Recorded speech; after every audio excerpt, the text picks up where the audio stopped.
What's one of the big things that you see different about you today as it was when you first started out? Every day was competitive because it's hard to stand out. How do you become comfortable with competition? Your first level of competition is with yourself saying, I don't want to do this. This doesn't feel good. I'm pretty sure I'm going to get smacked in the face with rejection here, but I'm going to jump. There's no victory in showing up. Maybe like psychologically there's a victory, but there's certainly not in the real world. Even when you've been knocked down, you get up and show up the second time and take another big swing. Less than 1% of the people listening would probably do what you did to get.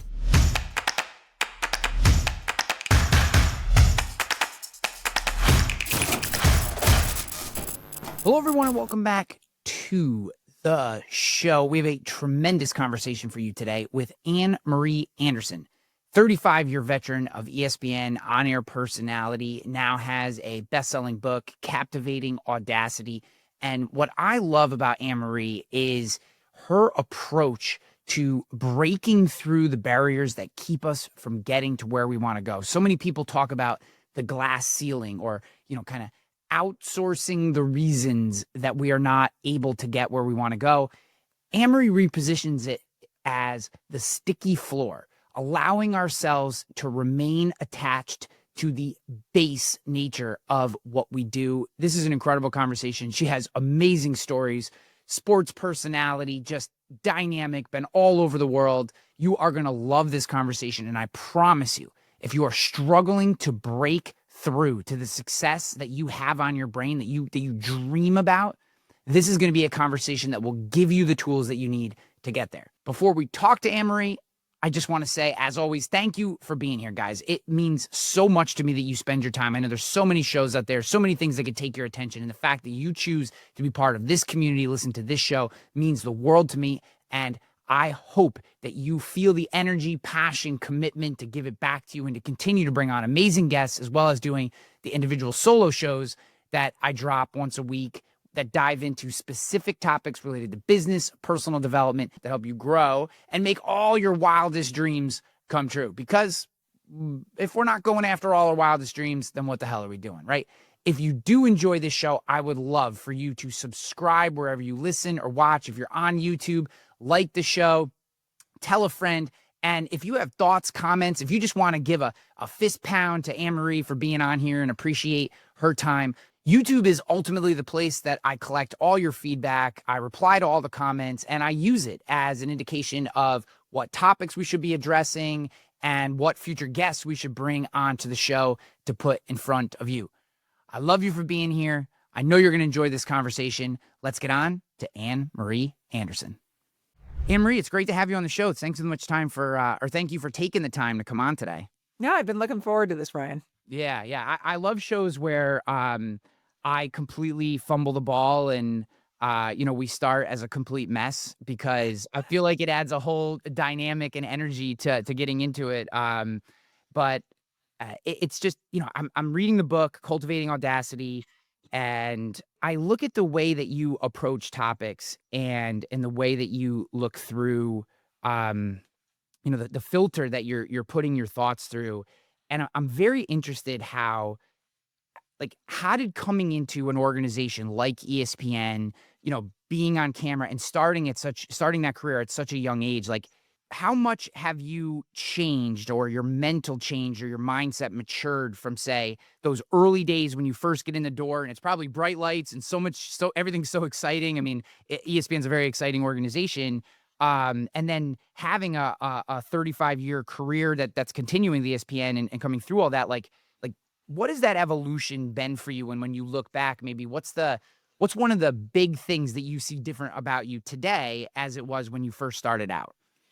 I mean, this fits right in. I'm far more audacious, right? I'm far more willing to take bold risks now than I was then. You mentioned I started ESPN at 21 years old. Now, I'm a former collegiate athlete, and a lot of people who work at ESPN are either, were athletes or involved in athletics in some way. And I think the thing that I remember the most from hitting the floor at 21 was how competitive everything was. Like, every day was competitive because it's hard to stand out at a company like ESPN. So forcing yourself to come up with story ideas and different angles. I was shy, Ryan, by nature. I wouldn't call myself shy now, but that's kind of even a new revelation. I've just been shy or introverted my entire life. So I think what I see now compared to then is just a real comfort with competition and a completely different perspective on like rejection and fear and all those emotions I felt at the beginning. Now, for me, it's like everything's settled into data. It's all data. Whether I get the outcome I want or I don't, it's just all information. How do you become comfortable with competition? Certainly being in athletics helps. I think a big part of Audacity is understanding you're going to take the risk and it's not about the outcome. And it seems so silly, but like the win in being audacious isn't like in getting what you want. The win is in taking action. And I think with competition, you'll see a lot of people that are afraid to take action. And so your first level of competition is with yourself saying, I don't want to do this. This doesn't feel good. I'm pretty sure I'm going to get smacked in the face with rejection here, but I'm going to jump and I'm going to do it. And I think just repeated practice of that. So I have two young kids, 11 and 9. They play sports. Very competitive guy. I played sports in college as well.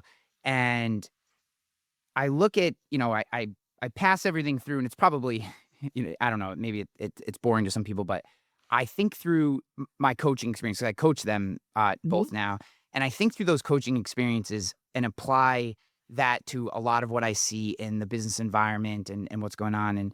And it feels very much like, and maybe this moment in time, things are starting to switch back, but it feels like for a very long time, competition was almost seen as a negative, right? Like it's not whether you win or lose, it's how you play the game and all the trophy stuff, which Oh. which I know is like a cliche that has been overused so much, but there's also a reality to it, right? Like Mhm. it wasn't about winning, it wasn't about applying yourself at 100%. It was like, well, you showed up and that's the win. And I, I just struggle with those type of platitudes because when I look at reality, like what it Mhm. actually means to be out in the business environment, having started my own businesses and had big wins, big fails, like Mhm. it's not whether you show up or not. Like there's no victory in showing up. Maybe like psychologically there's a victory, but there's certainly not in the real world. It's you actually have to get in, like you said, be audacious, compete, try things, like get numbers on the board. One, do you agree that maybe certainly in our society to a certain extent, competition has been frowned upon? And do you think the idea of being competitive and trying to win in a healthy way, right? Obviously, we see the clips on social media, people who are maybe Mhm. unhealthy in competition. Do you think that is an important skill set and mentality to cultivate, especially in, say, maybe people that are in their early 20s that are starting out in their career? Absolutely.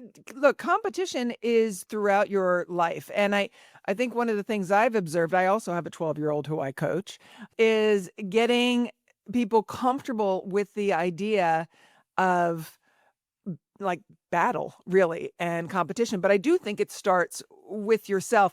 As far as the negative connotations, like you're right. It has been there, and I don't care.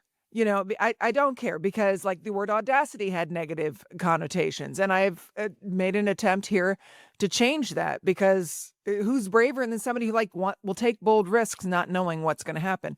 Same idea in competition, and part of the mentality, right, of being audacious and having this willingness to take bold risks is about competition, and I use the example of, like, if you're losing by 12 at the half, why do you come out to play the second half, right? Because maybe if you get your act together, you have some defense, you start to work your offense a little bit, you'll win. But even if you don't win that game, you'll have data and information to work for so you can compete again, hopefully better for the next time. Same thing happens in business. You're not going to win every contract, you're not going to win every opportunity, every promotion. So, to your point about showing up, I think there is something to that because even when you've been knocked down, you get up and show up the second time and take another big swing. Yeah. I think that's a really good point. I think that it's probably like all things, there's a scale, right? There's showing up and just being there physically and not applying yourself. And that's I think that's the version of showing up that maybe I like to dispel or like to Yeah. fight against. But I completely agree with you. And I've seen it in my own career. You just have to keep coming back. Like, Yes. try the next thing, try the next thing. It's funny. Our basketball season just ended, and we lost we lost we played very poorly and lost by a lot in our last game of the season. It was a tough way to Okay. go out, right? What happens? Yeah. And my son, after the game, he's very disappointed. He was kind of frustrated, and he said a couple things to me, and I was like, "Look, man, you're 11 years old. Do you know how much better you will be next year because you just got your ass kicked than it Right. was if you were on the other side and just dominated the other team? Like, because you just were dribbling in the parking lot while you were waiting for me to get all the gear in the thing. You know what I mean? Like, Yeah. you're more motivated to come back and try again because you competed and had that loss and you learned from it. And I think, I think a lot of people look at the loss as the end when really it's just, as you said, I love that you put this way because I think of it the same. It's a data point. Right. It's one data point in a series of where you're trying to go. I love that idea. I want to jump to something that I didn't necessarily have on the docket, but you mentioned it when we were talking before we went live, and I want you to dig into this concept. I think, and it's where we are in the conversation. This idea of a sticky floor. Can you break this down for us and let's go dive into this idea? Yeah. So, first of all, as women, we talk a lot about the glass ceiling, right? So, I don't believe the glass ceiling is a real issue. And I think that the sticky floor is a real issue for men and women. And what I mean by the sticky floor is we are stuck waiting for the right moment when everything is aligned, when we have all the qualifications, when we have every bit of material, when we have time, as if time is somehow going to open up for us and welcome us into life. That right time never arrives. And here's an example that I give Ryan when I'm talking to groups. Let's say you and I both go in to, you and I both want the same job, okay? You go in and apply with 50% of the credentials, right? And I'm like, are you kidding me? They're going to hire Ryan. He's got 50% of the credentials. You don't get the job. That's fine. You go back again, maybe at 65% of the credentials. And I'm still working behind the scenes to add to my stuff. You don't get that job again, right? You still don't have everything you need. At 85% of the credentials, you and I both go in to apply. Maybe I've even got 90% and you've got 80, whatever it is. Who's going to get that job?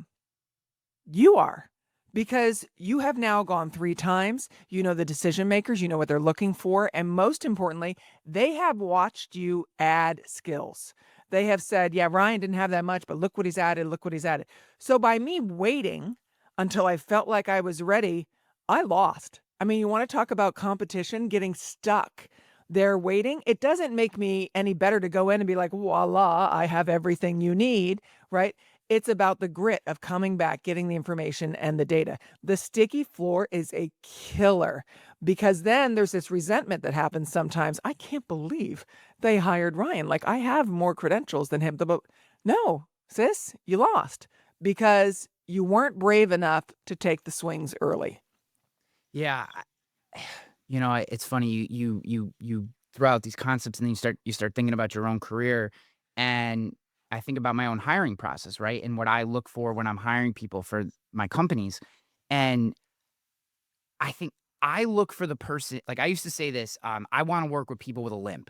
I'm always looking for people with a limp, right? Like, Love I it. want that person who's battered and bruised and scarred up, and maybe he's a little rough around the edges, but I know that when shit gets hectic, they're the ones that are going to find the solution, that are going to work the extra hour, that aren't going to, say, well, my day ends at 4:30, so I'm going home, right? Like, and again, it's not always about putting more hours in or whatever, No, but I you get you. want, like, that perfectly polished, like, there's this image, I think, in a lot of people's heads, and I just love the way this idea of sticky floor just completely resonates. I just love it.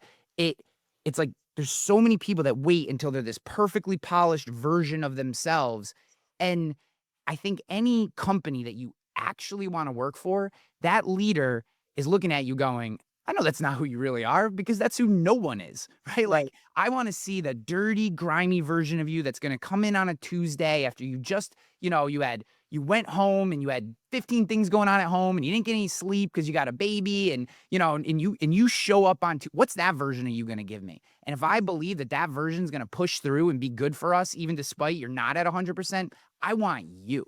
So you know what you want? You want a teammate, right? You want a teammate who's not going to walk off the floor and be like, we're losing, I'm out of here. That's what we want in business. Somebody who's a teammate, you can say somebody who's in the foxhole with you, but that's something in ESPN that I really embraced because stuff goes wrong on live television all the time. And I always wanted to be, and I was, the teammate who was like, okay, you do that. I will distract them over here while we get this in on time so it can make air. And that's what you want. You want somebody who's going to be like, let's figure this out. Maybe let's even think outside the box. Yeah. So if someone's listening to this and they're doing maybe a little self-awareness, and they're like, man, how do you break free of the sticky floor? If that's a problem that you have, how do you start to break free of that mentality? Okay, you ready? Yes. You go fail. Ah. You go fail as often as you can. I was so worried all the time about being rejected and failing that I had to seek out opportunities to fail. I literally sought them out, Ryan. There was a network that I wanted to do some work for freelance, and I knew that the person who hired was a bully. I'd heard it from everybody. He was just a bully and demeaned people. So I went in, interviewed with him as expected. He was dismissive, whatever, didn't want me. Fine. That was the safest place for me to go back time and time and time again to get rejected. So I remember every time I saw him at a press conference or whatever, I would reach out like a crazy person and be like, hey, how are you? Anne Marie Anderson, we talked before. Is today the day you're going to hire me? And he was like, no, what? And then I'd see him 3 months later. Hey, Anne Marie Anderson, today the day. I kept doing that because every time, right, he says, no, I don't want to hire you. That rejection got less of a sting. Sure enough, a year and a half later, he came up to me and said, hey, today's the day. I'm going to hire you. I worked for him. He was dismissive and a bully and everything I thought, that we were going to be there, did the work. And then he came back later and said, hey, I want to use you again for something. And then I could pass and say, no, it's not the environment I want to work in. But it's about setting yourself up time and time again to desensitize yourself to those fears and failures and rejections. It's practice, right? It's just It's practice. crazy, but it's practice. Go swing for the highest thing first. If you have a bunch of things you want to accomplish and then there's the big thing, do that one first so you can fail at that and then come back around. Do you think that it's insecurity, ego? Like, what are the characteristics that, that we all deal with that maybe stop us from doing what you did? Because I think a lot of people are listening, nodding, going, what she said and what she did makes a complete sense. Yet I think less than 1% of the people listening would probably do what you did to get that opportunity. So what are some of the things that maybe again, we're self-evaluating here as you're talking through this idea of audacity and sticky floor, like what are some of the things that could be holding us back? Is it if I do that, people are going to judge me? Is it I don't want my ego to get hurt? Is it that I just doubt I'm good enough to get that job? Like, what are those limiting beliefs? It's all of those things, but more than anything, the overriding is that you're putting somebody else's evaluation of you as law, right? They say no, and therefore I must not be good enough. Like, I'm not going to buy that from somebody. I may not be ready right now, whatever, but it's who are you listening to?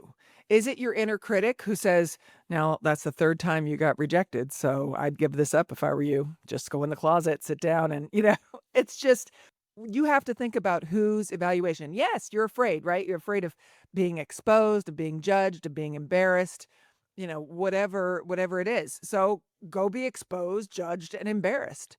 I mean, that's the quickest way to desensitize yourself. And then you have to think about, like, am I saying this is something on my, this is an evaluation? My failure means I'm not worthy of something? Like, that's silly. You're trying to do something new. I tend to give these little monologues to my children when we're in the car. They love that, don't they? Yeah. I did have this like parenting moment of bliss where my younger son said something about a game, negative about himself. And my older son turned around and like, bop, bop, bop, like in a, not in an accusatory way. And like, but it was like something I had said to him. You know what I mean? He's like, he's like, "You're better than that. Like, never let your coach tell you you can't do, whatever." And then he turned around. And I like sat there for a second. I was like, "Oh my god, they're listening. Like, they I know. actually are listening." Um, I know. And Ryan, I had the craziest thing happen this summer as well. I have 3 kids, right? 20, 17, and 12. So I had a network this year, which is super bizarre this far late in my career. And the head of the network said, "No, I don't like your voice." And I was like, "Okay, like, what do you what do you want me to do? Like, if you don't like my voice, there's nothing I can do." So I was annoyed, right, that this opportunity got taken away because one person didn't like my voice. Like, I've never had that in my career. So, and watch this. Now a bunch of people be like, "Actually, I don't like your voice either." But, and I was having dinner with my 20-year-old that night, and he and I got together, and I got frustrated. I got teary, and I was like, "This is ridiculous. Like, seriously, this far in? That's the thing." My son listened. About a week later, he said, "Mom, can we go have lunch?" I'm like, "Sure." Teenager asked you to have lunch. You're like, "For sure, I'm going to have lunch." And I had been telling him, like, it kind of shook my confidence, that thing. Like, is there something wrong? So here's what's so wild. When the kids get older, we sat down at lunch and he goes, "Look, I wanted to have lunch with you because I needed to talk to you about something." And I thought, did you just call a meeting with your mother? Like, are we having a meeting now? And he looks at me and he goes, "I don't understand how you can let somebody you've never even met shake your confidence." He's like, "Mom, I'm a confident guy. I haven't done anything yet. You're confident. You got awards and other things. Like, are you kidding me?" And he goes, "Mom, you're a killer. Okay. You're a killer." And I'm thinking, am I being coached up by my own child right now? Like, Ryan, that's your future. It was the wildest thing yeah. because I'm listening to him and then I'm like, yeah, you're right. I am a killer. I am a killer. Rejection means nothing. But when they start flipping around, like, that's your satisfying Yes. moment. It was Yeah, wild. what amazing. That's like a life. That's like something you'll remember the rest of your life. I What a know. tremendous moment. Yeah. It's I grew up in a very kind of poor environment. I had good parents, but they kind of were just getting by. Yep. We just I wasn't getting life lessons in the car, right? It was like, Yeah. I kind of latchkey style. When I explain the way I was raised to my children, they look at me and they're like, "What?" I'm like, Uh, "Yeah, like practice would end and I would just sit there until either grandpa or grandma came to pick me up. I had no idea when they were showing up, you know what I mean? Like yeah. I would just sit there and they're like, because my kids, if you're not there 5 minutes early, they're having they're like, "Oh my god." I totally know. So, I didn't get these lessons. So I feel this obligation to kind of give them some of these life lessons. And one of the things I say to them all the time is like, never let someone else dictate your future. Like, never let them. It doesn't mean they can't or won't push you in certain directions, but it's only that only applies if you then stop, right? If because of that you stop, but if you keep going and keep pushing, eventually you're going to move past that person. Right. And that is such a hard lesson to get into people because I think, it feels like everything is caught on camera today. And if you do, we see, you see someone who maybe you respect has a bad moment, and now all of a sudden that bad moment is plastered everywhere and it's all anyone's talking about. It feels like everything is on display. And, I said to them, I go, if you knew, because they really like Kobe Bryant, they love Kobe Mhm. Bryant, which Yep. thank goodness, if they take on his work ethic and whatever it is they choose to do in their life, they're going to be fine. But I'm like, if you actually dig into Kobe's life, there's a lot of moments in there that, are not bright shining moments. Like we see some of them on Instagram or whatever, but like there's a lot of stuff that isn't good. But what I said, the lesson from Kobe is not his jump shot or how he prepared.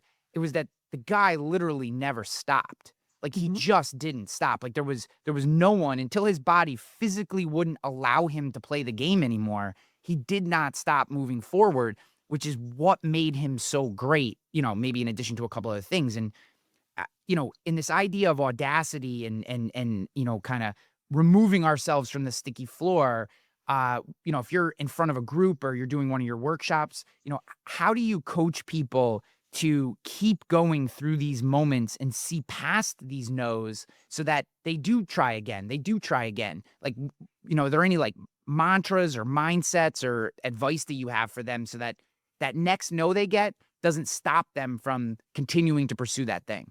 Absolutely. Can I tell you a little bit about Kobe first before I go Please, there? yeah. So my time with ESPN when I was full staff, I was Los Angeles bureau producer. So, which means I was at the Forum, Kobe's first day coming in, right? A teenager drafted, 17 years old. And I remember, because my point in telling you this is like Kobe's mentality was authentic, and he just owned it. Being there and watching him walk in, and we're all like, I don't know. I think you're thinking at 17, he's going to kiss the ring a little bit. He's going to hang back, which Kobe didn't do. Media ate it up, of course, but it rubbed some people wrong on the Lakers. And watching him and his belief that he belonged there at a very young age was really inspiring. And then watching how hard he worked, when you've got somebody that talented to work so hard, to your point, with all those failures and all those messy moments. And he cared that his teammates didn't like him. I mean, it wasn't like he didn't care. Everything. He just couldn't control what they felt about him. Of course, Phil Jackson came in, made some changes, and was able to really massage that effort. But one of the things I admired about Kobe was, to your point, you say he was never done. Even when he retired from basketball, he was still not done. He was going to have the greatest sports academy. He was going to be the greatest coach for young women. He was going to champion. Like, there's always that next way to be great and challenge yourself. So when somebody is getting no's, how do you get them up to do that next no? You have to convince them that no means not yet or next, and that it's a comma, and it's just going to redirect you. There is no no that is final in my mind in any way. If you don't think I can do it, okay, well, you don't think I can do it. Maybe I still think I can do it until the data proves me wrong, in which case I'll go in a different direction. Yeah, it's funny when you talk to athletes, entrepreneurs, anyone who's had a successful career, when you like dig in and you have that casual off the cuff conversation, you never hear the stories where they won. Those are never the stories that they tell. Nope. It's I was, I had this idea for a company and I raised this money and then I blew it here and this didn't work and the market changed and I made this mistake and this fell apart. And man, but in my next company, I fixed that and it's funny. We so many people avoid loss, play it safe, sit back, the sticky floor. I'm not ready yet. And I'm blessed to be able to have this platform and bring on incredible people like yourself, right? And they tell these stories. They always only want to talk about the mistakes they made because it's like they wear those as the badges of honor, not the accolades and the awards and the exits. They want to talk about the places where they messed up and those are the badges of honor. And I think that message is just, it's like, if the most successful people in whatever it is you do wear their losses as their badges of honor, why is it that you avoid loss at all costs, right? Like it doesn't line up. No, people think that staying the same is safe. Somehow I always say I don't have FOMO, I have FOSS, like the fear of staying the same. Ooh. Because the only thing that staying the same ensures is that no growth is possible, right? If you're the same, you're definitely not going to grow. And it's interesting hearing you talk about that because, the story that I always tell when people are like, oh, you've been on television and doing this for, decades and decades. And I'm like, yeah, my first time ever on live television, I was supposed to be like regional football sidelines in the Mountain West. Someone got sick, things got changed around. And so my very first time on live television was on ESPN2, which was opening weekend of college football. At that time, ESPN2 was in 70 million homes.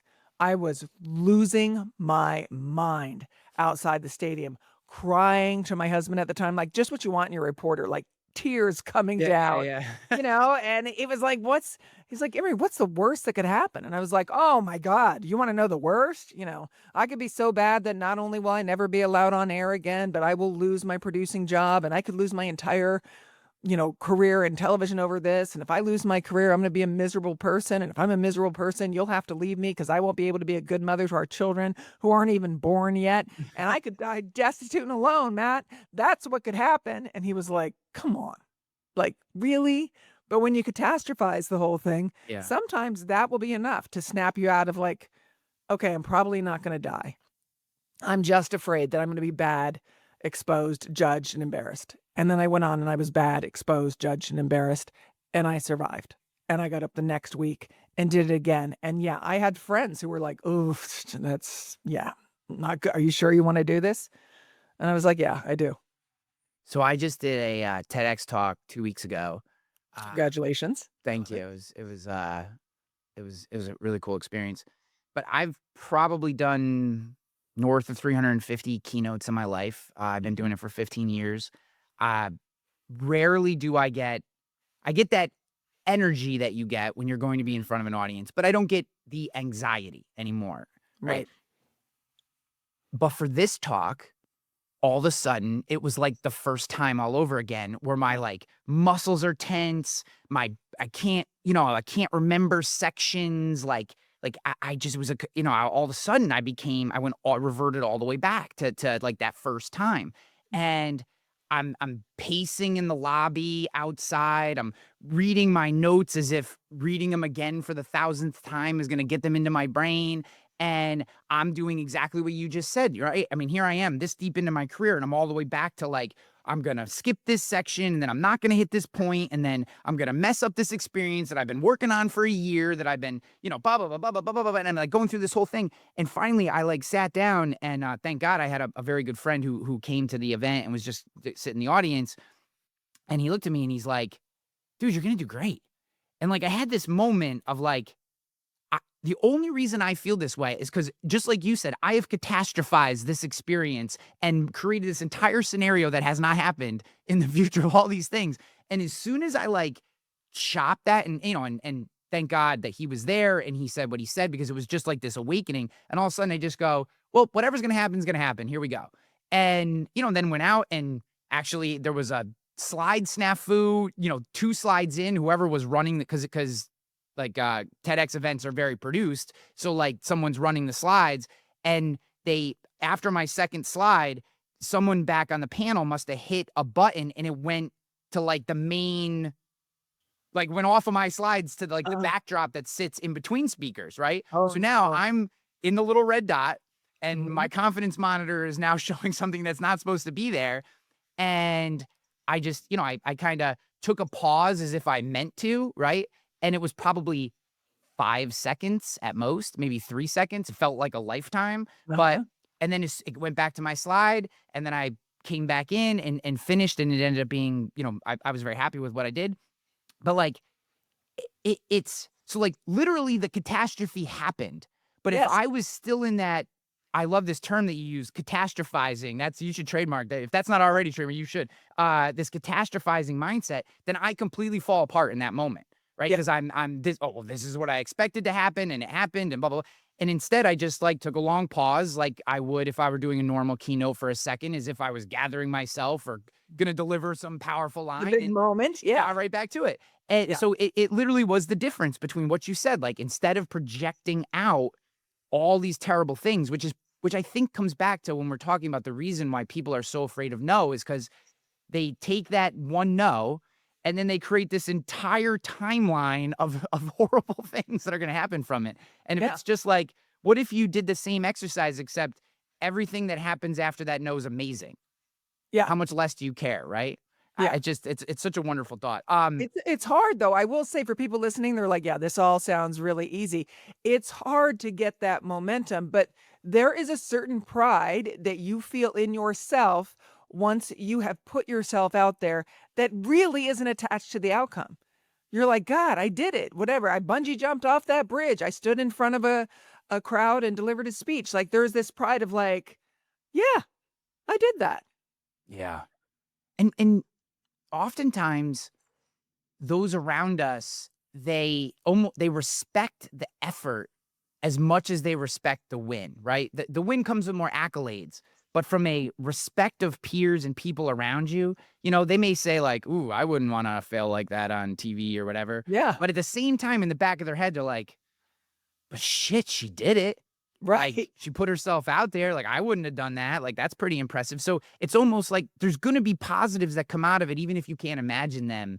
And there's going to be someone, again, just to the voice point, if people don't like your voice, they've been miserable listening to my podcast because my voice is not even what do you want? Yeah. But, but like, there's always going to be someone who watches that and goes, Yeah, she kind of messed that up. But geez, I really like the way she did this one thing at the end. Like I could see that in my program. Like I really like her to maybe come to. So but no Yeah. one would see that if you didn't do it, and I just love that. Right. And how much do you value that? Like I had a friend of mine who would always criticize people on TV, right? And so we'd be watching something, she'd be like, "Oh, that was terrible," and this and that. But did she ever do it? No. And I actually let that hold me back from trying because I thought she's going to judge me. And sure enough, like after my first time on air, she didn't call. Like she was a good friend. She didn't call or talk to me or anything. And the deal is this, like 35 years later, she still criticizes people on TV. You know, she doesn't have her own career. And I'm like, one of those people on TV who gets criticized and doesn't care. Yeah. And so like now I realize, oh, right. Sometimes people just want to observe because they're letting their own fears get in the way of really admiring what's going on. Well, you don't have the 3 Emmy Awards that are sitting off your shoulder if you're not willing to be out in front of people and get criticized. Like, it's just, Yeah. you can't have the one without the other, right? Yeah. There's a reason. You didn't win those awards because every moment from moment 1 to the moment that you're getting the award was perfect. That doesn't happen, right? Like, there's just absolutely no way. There's no way to learn the lessons that you need to learn if you do not have the failures. So it's almost like we need to reframe our mindset from accumulating victories to accumulating failures, because to like one of the first things you said, we have to detach from the outcome. The outcome literally can't matter. It's really wild when you make friends with fear. And I really do mean that. Because we've been told what, Ryan? Like push away, conquer your fears, overcome your fears. None of that's going to happen. None of that. Fears are always going to be with us. It's a natural part of the process. So when you make friends with it, when you bring it in and you get curious about it, you can have a conversation with it saying, I hear you, I get it and everything, but you're not going to get to make decisions for me. You can be in the passenger seat, but you do not get to drive.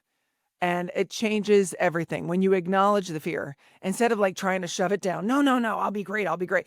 You know what? Maybe I may not be great, but let's give it a go. Changes everything, recalibrating that relationship with rejection.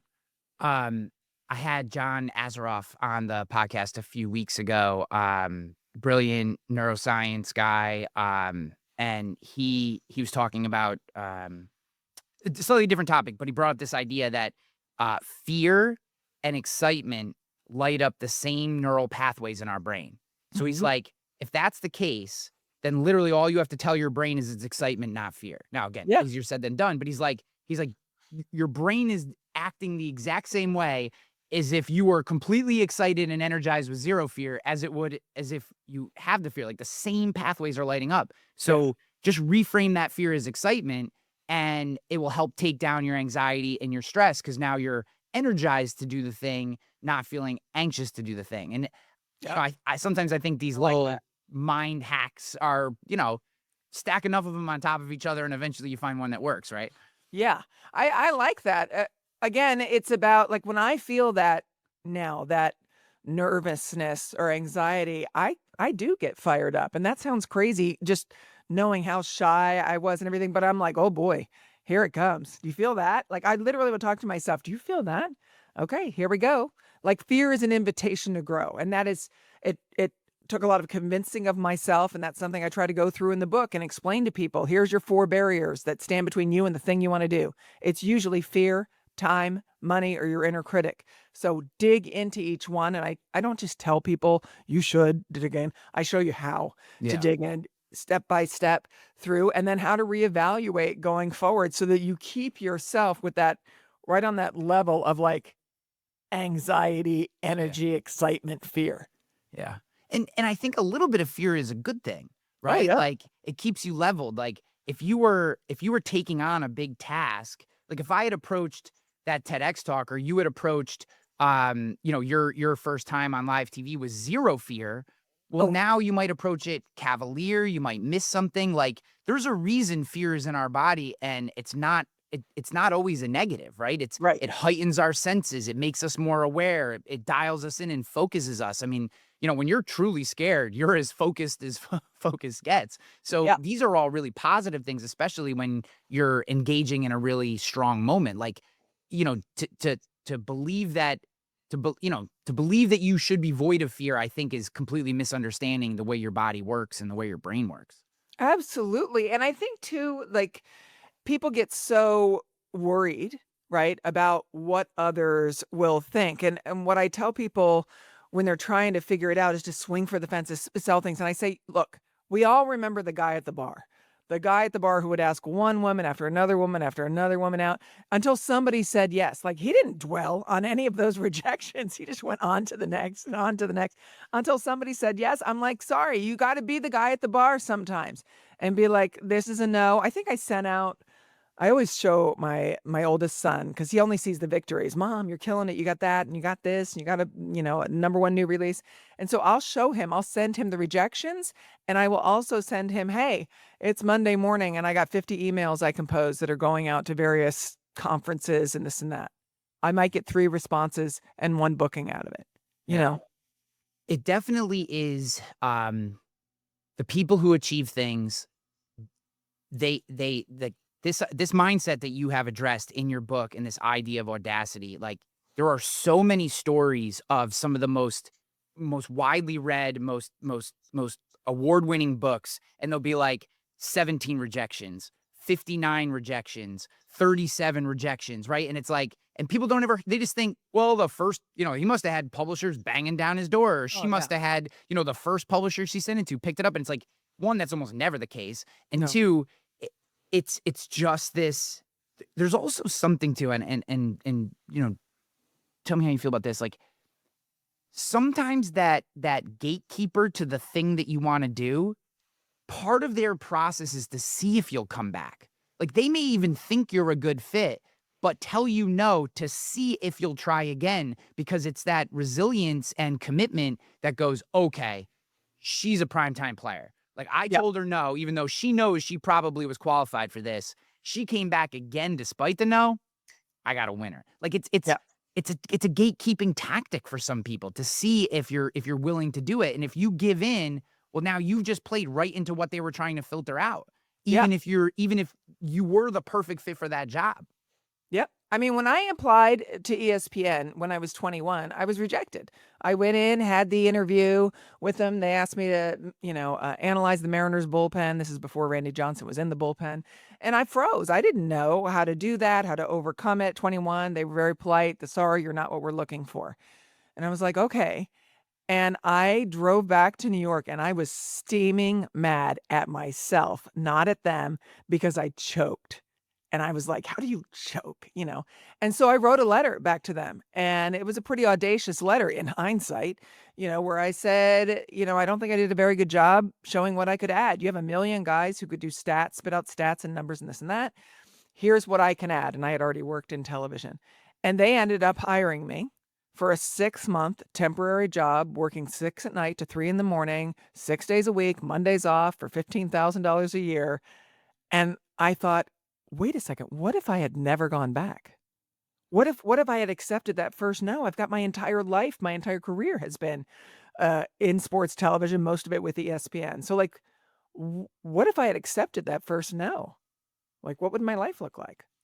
Something that I've pulled from our conversation today is a general sense of self-awareness. Like, you seem to evaluate yourself, your performance in both the moment and maybe who you are. Like, where do you think, like, is that a learned trait? Do you think it's innate to you that you're self-aware? Or do you think this is something you have developed, this ability to say? Because I don't think a lot of people would drive back and be mad at themselves. Maybe a little, but I think a lot of people would then spin it to, well, they just didn't see what I could do, and I got all this potential and blah, blah, blah, right? Like, I was a college athlete. Like, of course, like, I think instead, you're driving back mad at yourself and willing to write them a letter and say, this wasn't my best performance. I know I can do better. And here's the take that, given another opportunity, I could give you this. Like, there's an incredible amount of self-awareness that goes into that. So is it learned? Is it not? And if it is learned, how does someone who maybe struggles with self-awareness today,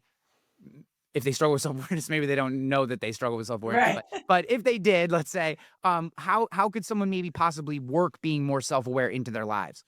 What I always thought was they can't fire me because they haven't hired me yet. So Mm. whenever I'm in that situation throughout the last 35 years, then it's like, let's go. Like I get excited when somebody hasn't hired me, then I'm like full swing. I get more tentative when I'm already working for them and I'm thinking, "Oh, is this a good idea?" So for me, I did teach myself to get excited at the word no. Mm. No meaning not yet or next. Like I had to tell myself, here's an opportunity. I like being the underdog anyway. And so, being a woman in sports television back in the late 80s and early 90s, like, yeah, you're definitely an underdog. But I think it's about looking at what it what's the worst that could happen? I mean, I do. I believe in catastrophizing it and teaching yourself that there's opportunity in all these no's and all these rejections. I did teach myself that, and part of it is the ability to compete. I mean, people who shy away from competition really have a hard time in business and in life and in getting hired. I mean, I wanna hire somebody who's willing to take a risk, fail, take direction. That's a big one, right? Not that you just know everything, and move forward. That's what excites me. Amory Anderson, the book is Cultivating Audacity. This has been a tremendous conversation. I've absolutely adored it, and I think this is your book is a it's a playbook for what we've talked about today, for stepping outside of yourself, for moving forward, for making those big moves. We'll absolutely, guys, have a link to the book in the show notes or YouTube description, wherever you're watching or listening. But where else can people get more of you and get deeper into your world? Do you have a newsletter or whatever? Where can people kind of connect with you and go deeper? Yes, thanks. My website's the best place to start, AnnMarieAnderson.com. There's an E on the end of Ann. You can get the first chapter of Cultivating Audacity there for free so that you can kind of see how it works a little bit. And then I'm not just telling you to go for it, but I'm going to help you show you how. And then you'll find me on Instagram. Certainly, there's a newsletter you can sign up, Unapologetically Audacious. You Mm, can find that on the website as well. I love it. Thank you so much. We appreciate your time and wish you nothing but the best going forward. Thank you for having me, Ryan. Great conversation.